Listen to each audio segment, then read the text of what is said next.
Yang berhormat Badan Besar. Assalamualaikum warahmatullahi wabarakatuh dan salam sejahtera. Terlebih dahulu saya merakamkan setinggi penghargaan kepada semua agensi dan NGO yang terlibat dalam bencana atau tragedi Batangkali. Keindahan Perlis sentiasa dikenang, rakyatnya hemoy, ramah MB-nya. Silalah Yang Berhormat Menteri jawab dengan tenang. Soalan nombor 2, saya ingin bertanya. Terima kasih Yang Berhormat Badan Besar. Bantu ban panjang sikit. Okey, seperti semua sedia maklum, kejadian tanah runtuh di tapak perkemahan Fathers Organic Farm di Batangkali, Hulu Selangor pada 16 Disember yang lalu adalah kejadian kedua terbesar selepas runtuhan kondominium Highland Tower pada tahun 1993 yang telah mengorbankan 48 nyawa Dato' Yang Dipertua. Daksal dan mekanisme pengurusan bencana di Malaysia adalah tertaluk kepada arahan Majlis Keselamatan Negara MKN 20. Dokumen ini telah menggariskan daksal pengurusan serta perintah dan kawalan ketika pengendalian bencana kita. Bagi menangani bencana secara berkesan Yang Berhormat, Jawatankuasa Pengurusan Bencana Pusat JPBP yang dipengerusikan oleh Yang Amat Berhormat Perdana Menteri telah mengarahkan agensi di setiap peringkat sama ada di pusat, negeri, daerah untuk menjalankan tindakan-tindakan yang perlu seperti usaha mitigasi pembangunan sistem amaran awal, kawasan berisiko bencana, meningkatkan tahap kesiapsiagaan komuniti dan kecekapan agensi. Mitigasi mengelakkan bencana atau sekurang-kurangnya mengurangkan impak bencana melalui tindakan-tindakan seperti penilaian risiko dan pemetaan bahaya, pendalaman sungai, sistem tabitan banjir dan penyegaran cerun dan sebagainya Yang Berhormat. Amaran awal memastikan sistem amaran awal dan mood komunikasi bencana dalam keadaan siap sedia bagi memastikan maklumat dapat disampai dengan segera, tepat dan yakin.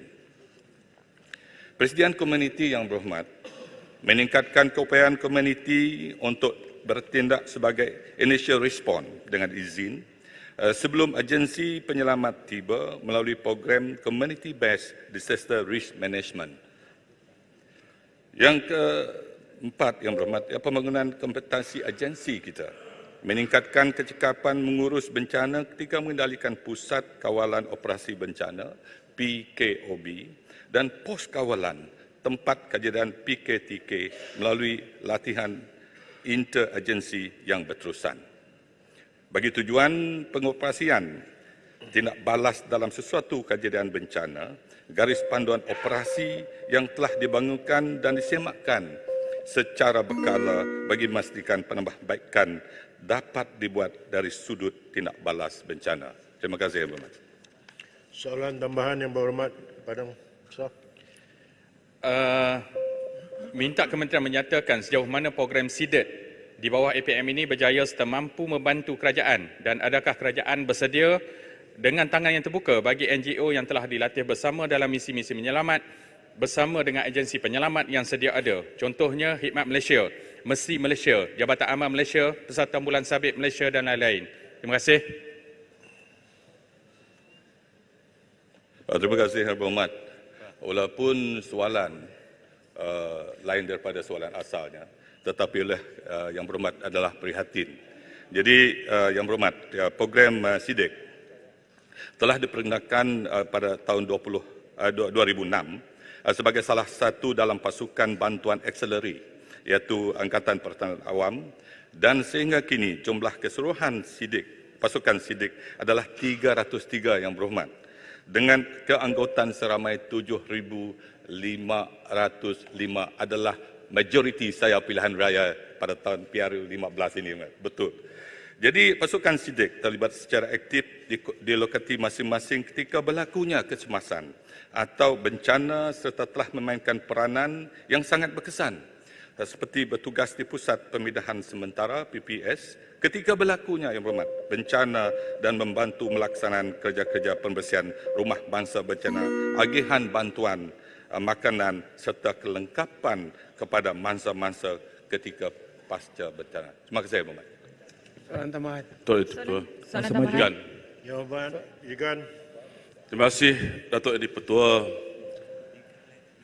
Yang Berhormat Timbalan Menteri, sahabat saya, soalan tambahan saya ialah bagaimanakah kerajaan membantu dalam penyelarasan bantuan dan sokongan daripada badan bukan kerajaan ataupun NGO serta sukarelawan semasa bencana dan situasi kritikal negara kerana dilaporkan terlalu banyak birokrasi dan syarat-syarat yang ketat dikenakan, yang saya rasa perkara ini tidak harus berlaku dan bantuan harus disegerakan. Terima kasih.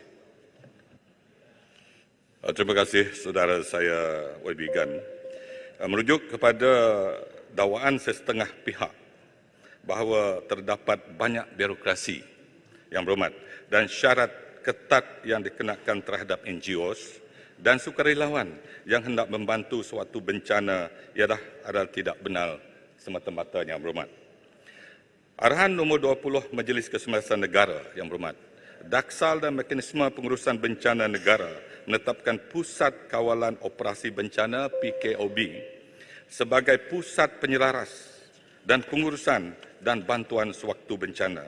Ianya bukan bertujuan untuk mewujudkan birokrasi Yang Berhormat dan melambatkan bantuan maupun menghalang mana-mana badan NGOs atau badan bukan kerajaan, tetapi atau sukarelawan untuk membantu. Akan tetapi ianya satu keperluan penyelarasan bagi mengelakkan isu-isu seperti pertindihan Yang Berhormat dan pembaziran bantuan yang disebabkan oleh kekurangan maklumat serta menjamin keselamatan NGO dan sukarelawan masuk ke zon bencana. Yang Berhormat. Terima kasih. Soalan tambahan.